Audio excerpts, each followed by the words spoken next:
It is my great pleasure to welcome to the stage your moderator, Tarah Malhotra-Feinberg. Woo-woo! All right, our first panelist is the SVP of Business Operations and Strategy at TNT Sports, leading the overall business operations and daily execution of strategic digital partnerships with the NCAA, NHL, Unrivaled Basketball, and more. Please welcome Yang Adija. Yang Adija. Thank you. Oh, and I forgot to mention the most important part. He wanted to be a chemist when he was a kid. All right, our next panelist is the founder of Company of Dads, and he is a New York Times columnist of Wealth Matters, has been for 13 years. When he was little, he, like so many, wanted to be a fireman. Please welcome Paul Sullivan. Woo-woo-woo. And our final panelist is the Chief Digital Transformation Officer at AARP. He leads the organization's digital strategy across web, mobile, and social platforms, and he has more than 30 years of experience in technology and marketing, and this has earned him a pivotal role in transforming AARP's digital presence. It is no surprise, with all of that in his background, that when he was little, he wanted to be an airline pilot. Please welcome Sami Hassanyeh. Thank you so much, Robin, and thanks to all of you for sticking it out. I know that it's been a long half day already, invigorating. Fourth quarter. But fourth quarter. Yeah, we're at the beginning of the fourth quarter now. It's kind of like that time in the play date when you're like, oh, I was supposed to have a snack ready, and the kids are about to have a meltdown. So I hope you got a snack during the last break. What an honor to be here to collaborate with Jenna and the team. This kind of reminds me of when we finally get the kids to bed, and my wife and I have a moment to ourselves, and we spend the next 45 minutes talking about the kids. It's like, I got out of LA, I came to New York, the city that made me who I am, and here I am talking about kids. But I love it. I'm really excited for this conversation. I think really what we want to frame this within is that the old corporate narrative was that fatherhood distracted us from leadership. You put the picture frame of your family on your desk, and that's kind of like the end of the story. Yeah, I'm a dad, and let's get to work. But what we're seeing is that the data and our experience really tells a different story about the importance of fatherhood and the value that it brings to the workplace. And that fatherhood is really a leadership training ground for the best leaders. I think Nicole just sort of took the lead, and I don't need to repeat it, but there are a lot of attributes that come out of being a father that are highly applicable to the workplace. And that makes better managers who stay in their roles for a lot longer. For me personally, I grew up without a dad, pretty much, and I got my first models of what a father was, a father at work, because my father didn't work either, and really what it meant to be a man from my first workplaces. I went there and I was like, oh, these are models, and some of those were positive and helpful, and some of those were not. And I think that it's so vital to be a whole person wherever we are in life, but most especially at work. I've heard people talk today about how you spend more time at work than you do in your personal life, and who is it that we're showing up as there? So ultimately, as Nicole said, we're talking about how we can parent out loud, and how that is truly a retention strategy for business. I want to get into the conversation quickly, and because this is a personal conversation about us at work, you're going to hear a lot about their companies just in the conversation. But just really quickly so that you know who's here. Yang, TNT Sports, SVP, high-level executive, manages high-pressure strategies, and most importantly, is the father of 2 daughters. Paul is the founder of the Company of Dads, which is an incredible organization that you should all look up. He also was a long-time columnist at the New York Times and has written a couple books. Really has a lot of thought leadership to share, and more importantly, is a girl dad as well, to 3. And then finally, representing a different perspective, Sami is at AARP, Chief Digital Transformation Officer, and really offers the long view of being at the same company that models some pretty healthy ways of supporting families. And his father just flew the coop, just went to college. Did I say your father? Your son. I think they know. Late bloomer. They figured it out. Late bloomer, yeah. It's been a long day. Yes, his son just went to college, so he also has the perspective of not only being the father to a son, but the empty nester amongst us. So, great. Enough of me. Let's dive in. So we have the full spectrum of perspectives and the chaos that comes with it. So look, we're not going to swipe diaper stories. We're really talking about how this drives business value. So I'd love to start, Paul, with you, because you talk about this idea of being an undercover dad, and how even at an organization that is perceived as liberal and progressive, like the New York Times, you did not feel empowered or like you had permission to parent out loud. That you considered yourself an undercover dad, and what is the difference between being what you call a lead dad and a working dad, which we hear about all the time? Thank you very much. So I'll define first a lead dad. A lead dad is a go-to parent, whether he works full-time, part-time, or devotes all of his time to his family. The second part is, in many cases, he's there to support his wife or partner in whatever they're doing. We say many because 18% of fathers in the United States are divorced, widowed, or otherwise single. And then we say a lead dad is always an ally to working moms and caregivers in the office. My wife started calling me a lead dad in 2013 when she started her own firm. She works in financial services. And to get to the New York Times part, I mean, that was my dream job. I grew up in the part of Massachusetts that none of you would have ever visited intentionally.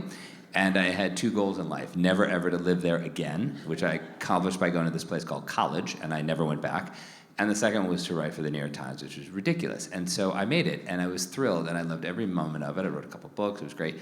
But when my wife started her own business in 2013, she said, "What are we gonna do with the girls?" And I said, "I will become the lead dad." And I was able to do that because I had a lot of control over my schedule. But as Tarah said, I was an undercover lead dad. And now, why would you be undercover about something that is relentlessly positive? Well, in my community, I didn't see any men doing what I was doing.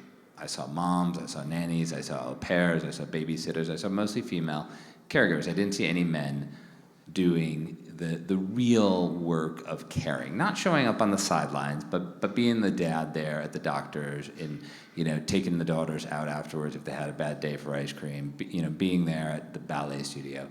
And then the second part at work, it's nobody at the New York Times ever said, "Paul, you have to be undercover here." It was my own insecurity. And we've heard from panels earlier today about modeling. I had wonderful editors, most of whom were working parents, but nobody really talked about their children. And I loved being a Times columnist, I loved everything about it, and so I stayed undercover. And all of this, and there were funny stories about this. Probably the funny story was I was interviewing a former cabinet official, and this is in the days before everything was on Zoom. And I was in the passenger seat of my car in front of the ballet studio in my town, And my dad, known as Grampy, was taking one of our daughters to the pediatrician. Now, Grampy tells these long-winded stories that make no sense. He also happens to be a horrible listener. So I could not let him talk to the pediatrician. So here I am talking to this former cabinet official, and the phone is ringing, and it is the pediatrician. Now, anybody here ever take a call from a pediatrician? Okay. If you miss that call and you call them right back in like 10 seconds, do they pick up the phone? No, they do not. So I had to make up an excuse to get off the phone with this former cabinet official who was a mother of two, because I didn't feel that I could tell her, hey, hang on one second, I've got to talk to the pediatrician. I said, that's a really wonderful point you're making, and it reminds me of something. And I hung up on her. And then she started calling me back, because who hangs up on a cabinet official? This woman had been hung up on in 25 years. And then when I get back on the phone, I can't lie to her because I'm a New York Times columnist. So I have to say, don't know what happened there. Cell phone service in my town is awful. Where were we? And off we went. This all falls apart in COVID because I don't have the supports that I needed to be an undercover lead dad. My kids were not in school like most kids in America. I had no prospect of my kids going to summer camp. And my father, Grampy, is a survivor of stage 4 cancer. He was immunocompromised. He really didn't want to come down and take care of my always sick children during a global pandemic, not faulting him for that. And that's when, I think we had somebody here, a couple of people who worked at Google, that's where I said, what am I going to do here? There has to be a community for men like me, and we talked about it a lot today. When I went to the Google, the source of all knowledge in the universe, the Google told me that there's lots of stuff for moms. All the stuff for parents is really for moms.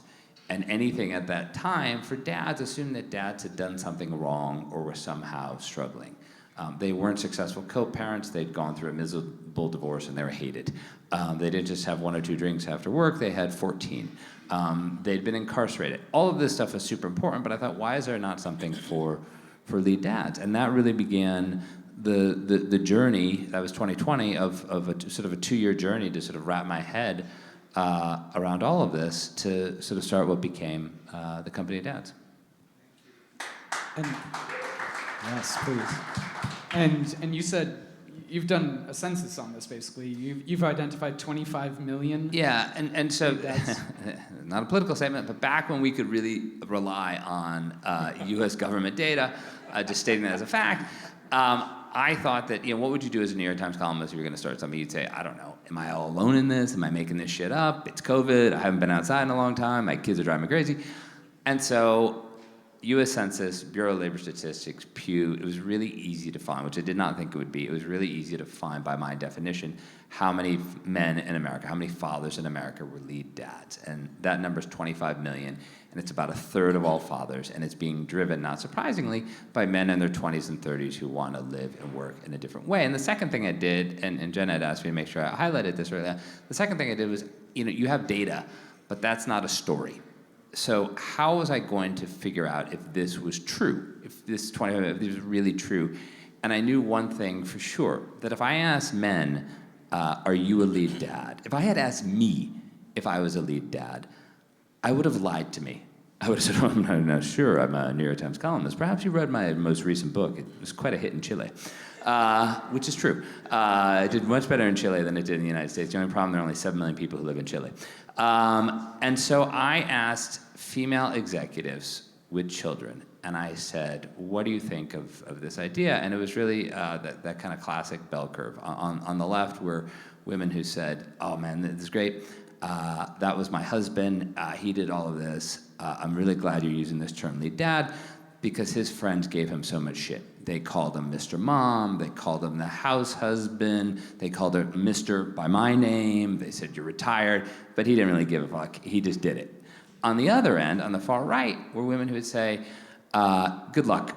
My husband could never wrap his head around me having a successful career. He could never wrap his head around me being an equal or higher earner to him. We got divorced X number of years ago, but I hope you can help people not be in my family situation. But the vast middle were women who would say, look, I met my husband, we dated for a long time, love him very much, we had children, and we had a child, then we had another child, and I've realized that I am taking on the majority of the mental load. And that's not my phrase, that's a phrase coined by Eve Rodsky, who wrote the book Fair Play. I'm taking on the majority of the mental load, and my husband, my partner, is not a bad guy. He just doesn't understand this. He doesn't understand that I am doing all of this stuff. And if there's one thing that, this hybrid working, this work from home has showed me, is that he doesn't know how little he actually does and how much I do. So could you help us have a conversation? So that the combination of that data plus more of the qualitative stuff, which is completely unscientific, because these are just women who I knew who were in my network, and one would refer me to the next. The combination of those two is what gave me the courage. I'm a very risk-averse person, gave me the courage to start the company at Dads. Yeah, totally. So normalize different things. Imagine what could happen, And so Yang, you told me that men often face a false choice at work. I think the phrase you said was climb the ladder or go to the orchestra concert, right? And you're an exec at a major media organization. How do you change that paradigm? How do you model ambition and caretaking at the same time? Yeah. First, I do want to state that I love being a dad. I think, it's not always, I used to say to my daughter, it's not always rainbow and unicorns, but it is the most rewarding thing for me. And I, enjoy it. Like I used to play football, and I used to, love playing football. I didn't love running wind sprints and everything else, and so there's all those challenges that come with it, but being a dad is so rewarding. And so I want to show that in how I show up at work for a number of reasons. One is, I'm a senior executive there, so I have a little bit more control of my time than others that are entering the workforce or are making their way up the ladder. And if I'm not able to be in a position in which that I can show that taking that time off to go to my daughter's orchestra concert is important for me, then it doesn't give them the permission, those silent signals that tell them, well, maybe I shouldn't do that either. And it is one of those things where, I'm on the strategy side, and one of the things we always talk about is that culture eats strategy for breakfast. So you can say as much as you want, you can provide all of the, parental time, the paternal time, but if the culture is not showing that, then the employees will not adhere to it. And so there'll be that fear of, should I tell them? You become that undercover dad where you're like, should I tell them that I'm leaving early today because I want to make my daughter's concert? And does that signal to someone that you're not interested in, pursuing your career the same way that someone stays until 8 p.m. at night and doesn't even talk about their family? And one of the things I wanted to show in terms of turning that culture is being able to do that from the top, being able to ask people about, how was your daughter's concert or your son's baseball game or what have you, and making sure that becomes normalized. And you said turning that culture around so that it starts to become ingrained in there. And it's not just because, well, one, as I said, I love doing, because I love being a dad. I love my job as well. I love doing the work that I do. But it's also because, I want to have, corporate athletes. And in every athlete, and I know there's some athletes that were in here today, is that you look for that edge. What is that edge that you can get that you can beat out another athlete? And so you'll do things like, sleep, get better sleep. You'll do things like, ice baths or whatever, what have you, so that you can get that edge. And giving your employees that edge, giving men that edge so that they can be a full service person in terms of being a father and knowing that that's okay, I feel like that gives them an edge and will be able to come to work as a real corporate athlete and not have to worry about hiding that other side of who they are. Yeah, you said give permission. I find whenever working with men specifically, if you are to model something, it gives the other guys around the table permission to do the same. And that's, I think, what all of us really want. We just want permission. Sami, Could I add in one thing before you get go to ahead. I love hearing that. And one of the things we talk about when we work at companies is we want to ban OOO, like to have nobody ever put out of office on their calendar again, and instead to be more specific. And we have a lot of case studies and a lot of research on this when senior male executives put on their calendar something like going to pick up my son at school or arriving late for my daughter's dentist appointment. You don't have to be deeply personal, you have to be descriptive. When they do that, it has a knock-on halo effect. It doesn't just inspire other dads to do that, it shows other working moms that this leader values this, the company has this policy, but they're also willing to message it in a way. And this person who's not going to get in trouble for doing this, if he can do it, then I can do it. And I know we talked about that in one of the earlier panels. Yeah, I think it's really important to think that we can model in many different ways. It's not just talking to your direct reports. We can do it digitally. We can do it, in asynchronous ways.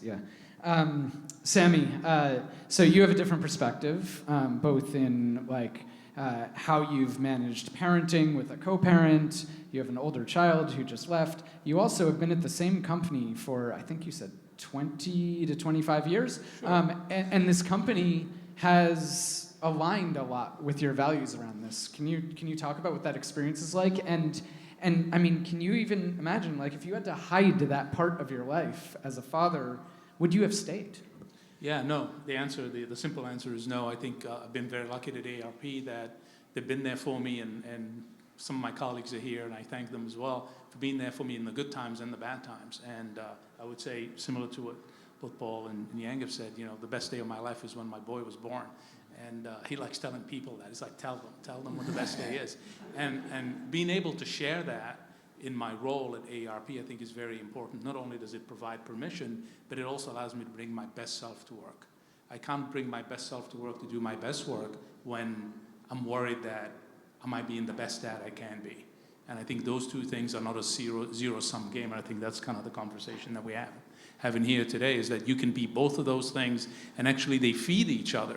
So doing my best work, being a dad, allows me to bring my best work to AARP and do the best I can in terms of the work that we do, serving a community of 125 million Americans. So I think when you put those two things together, and then the culture, I think that's really, really critical, that allows you to express, the happiness and the joy that you get and the challenges, because it's not all, like you said, roses, unicorns, and butterflies, allows you to actually share that and learn from others, and gives team members and the rest of the organization a chance to actually share some of their concerns, share some of their joys.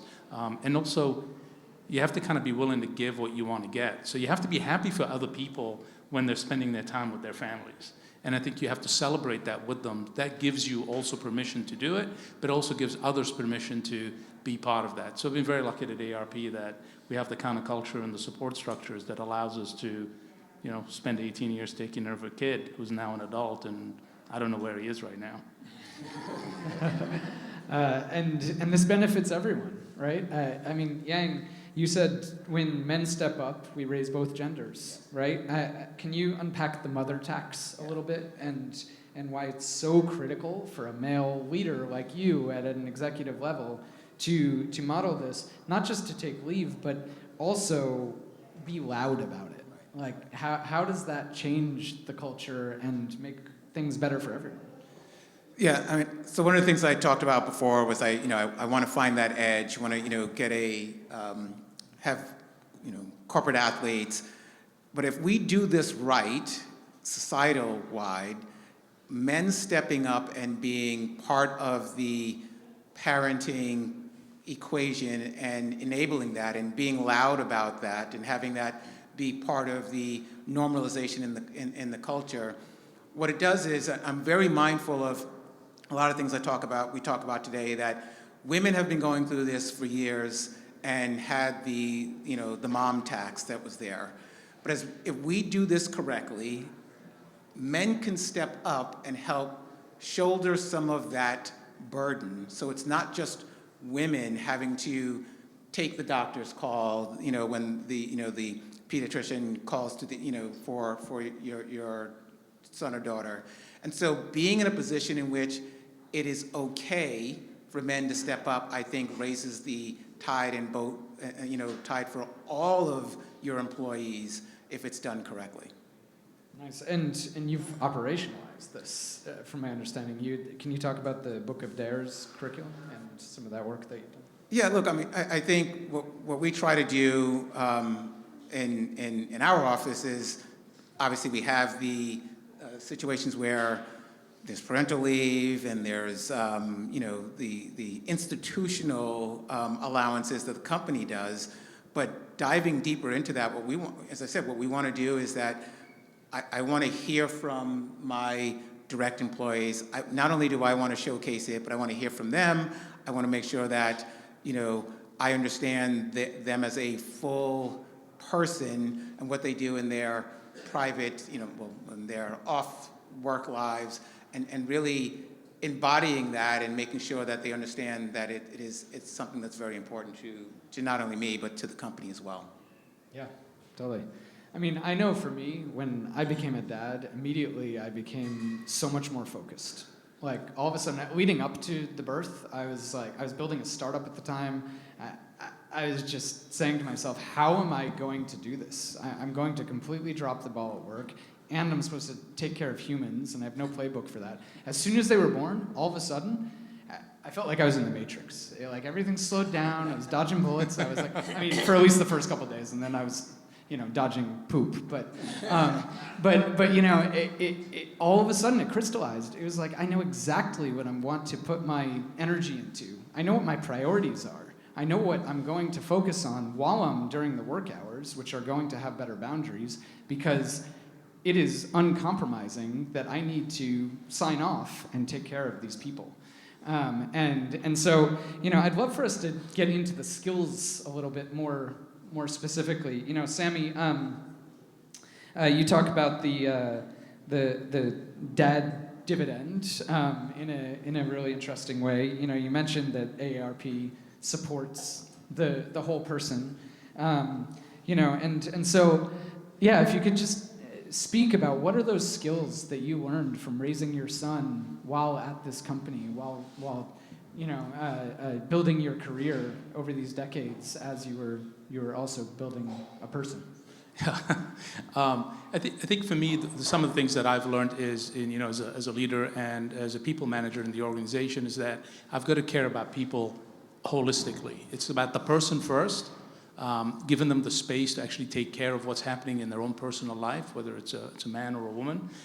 Modeling that, I think, is really critical. But then also, we've talked a lot about today about having the right kind of empathy and the right kind of space, but also and the right kind of kindness as well. And how do you balance these things in terms of how do we treat people as human beings and care about them, but also hold ourselves accountable for what we're here to deliver? So I think holding those two things together, I think, is really important, and sometimes they're seen as in conflict. If I'm not doing a good job, I expect you to tell me. That is kindness. I might not feel like you're being kind to me in that moment, but I think those are the kind of things that I've also taken into my parenting. There's, like I always say, there's a hug and there's a kick up the butt, and they sometimes go together. It's not one versus the other. I actually have a certain thing that I say to my son, which is, I'm never going to say to you that I'm proud of you because you got into college, because I'm always proud of you. I'm really glad you put in the effort. Really well done. It's a job. But the pride I feel and the love that I have for you is always, and it's going to be consistent. And I think I feel the same way about the people I work with. It's like, you're human beings. We're going to care about you. We want you to take care of your family. But if you show up at work, we're going to try to do the best work possible. And I think try to hold those two things together. Can I ask a question? This is my turn to get personal advice. So yeah. I don't know. You're probably getting personal advice from the wrong person. But No, because I have a 17-year-old about to graduate. So what's the shift? What's the downshift? Because you being a father, leaning in, and now you have your empty nest. Like what was how do you sort of adjust to that, and how does that show up at work? Like, what's that look like for you? Yeah, I had the days that I knew I was going to stay late at work, and I had the days when I left early so I can go be with my kid. And now you could stay at work as long as you wanted, and you have to find the balance between those two things.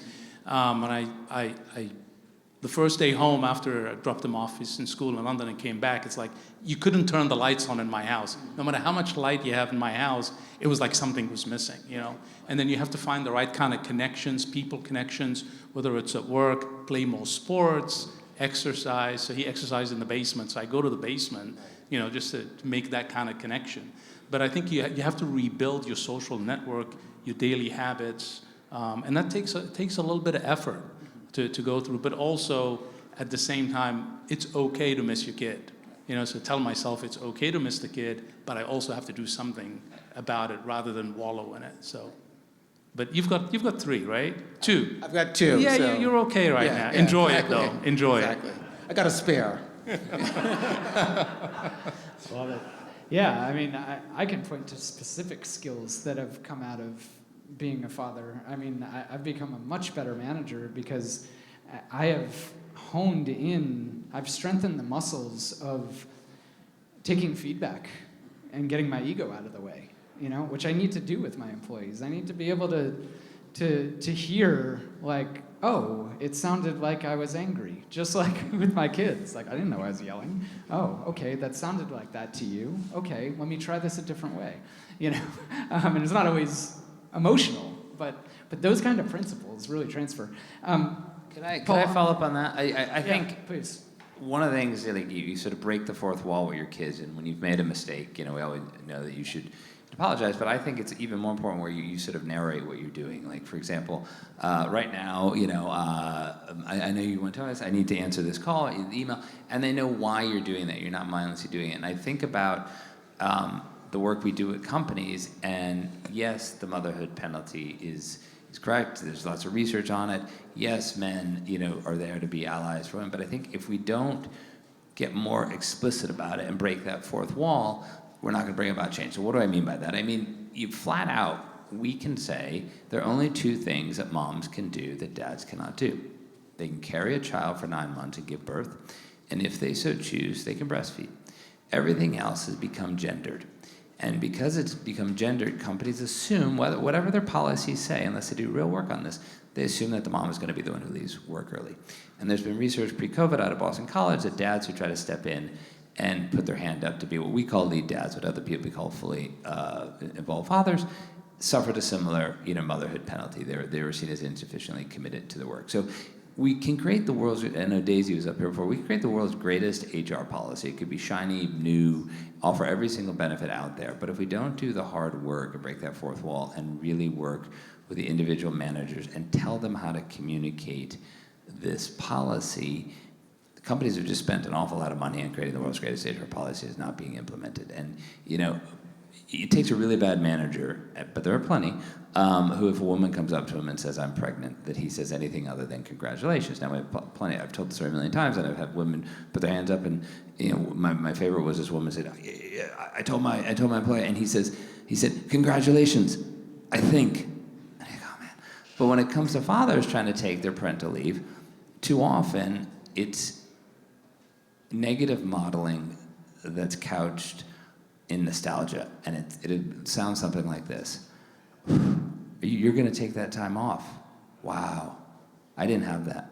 It's good for you. Or, man, when I was in your role, I worked all the time. I missed so much. I can't tell you how much.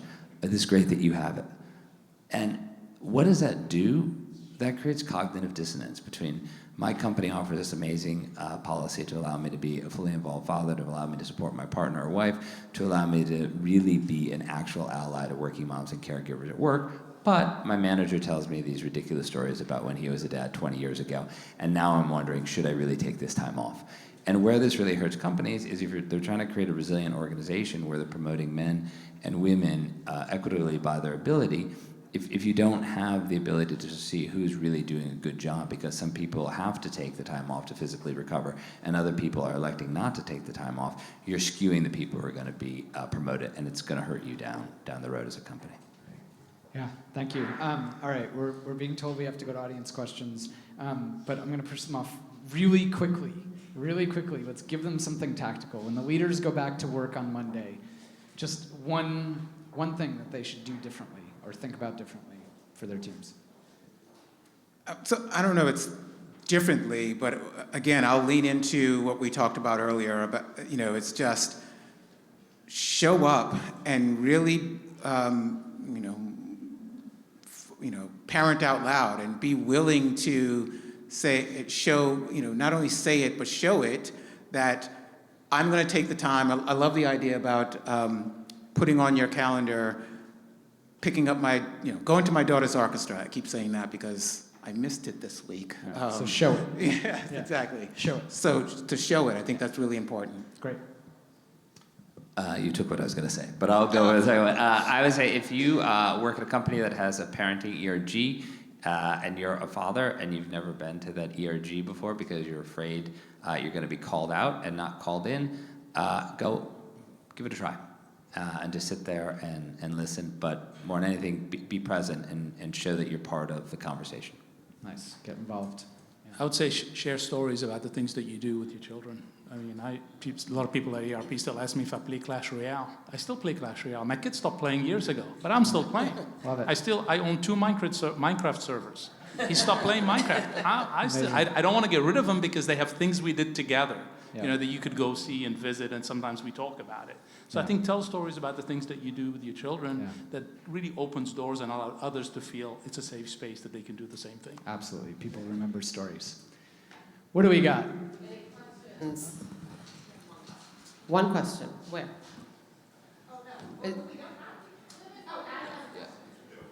Who? Oh, sorry. Hi, Adam. Hi. Oh, I'm sorry. Hi, I'm Adam Euclid. I'm building a media initiative that reaches men through their identity as fathers.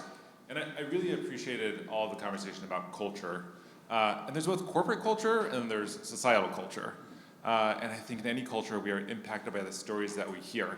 And one of the stories that men hear in societal culture is our job as fathers is to be providers.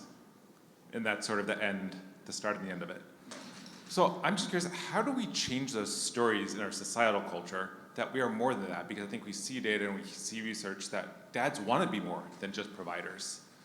How do we do that in a way in society that can also be reflected within corporate culture?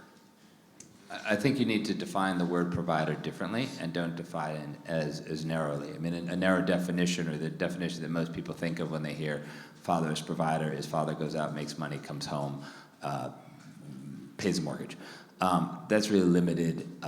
It's really one-dimensional. If you're a lead dad, if you're a fully involved father, you're providing much more than that. You're providing care. You're providing stability. You're providing love. You're hopefully also, if you're a lead dad, you certainly are. You're presenting a model of what it means to be masculine and caring at the same time, in partnership with your wife or partner, as somebody who's not just telling kids what to do, but showing them what to do. So I think it starts with taking a much more expansive definition of the word provider. Can I build on that a little bit? I think adding experiences, doing things with your children, traveling, enriching their lives with experiences, having those shared experiences, I think can also change the narrative. Those are things I've done on a regular basis. I mean, traveled with my kid since he was 9 months old. People's like, I don't want to travel with a kid. I'm like, I can't think of a better thing to do. Yeah. They are free on the airplane until they reach 2. So Yeah, when you think, I always say, go a lot before they hit 2. You figure it out. All right, excellent. We're done, huh? Yeah, okay. All right, well, thank you, everybody. Amazing conversation. Appreciate it.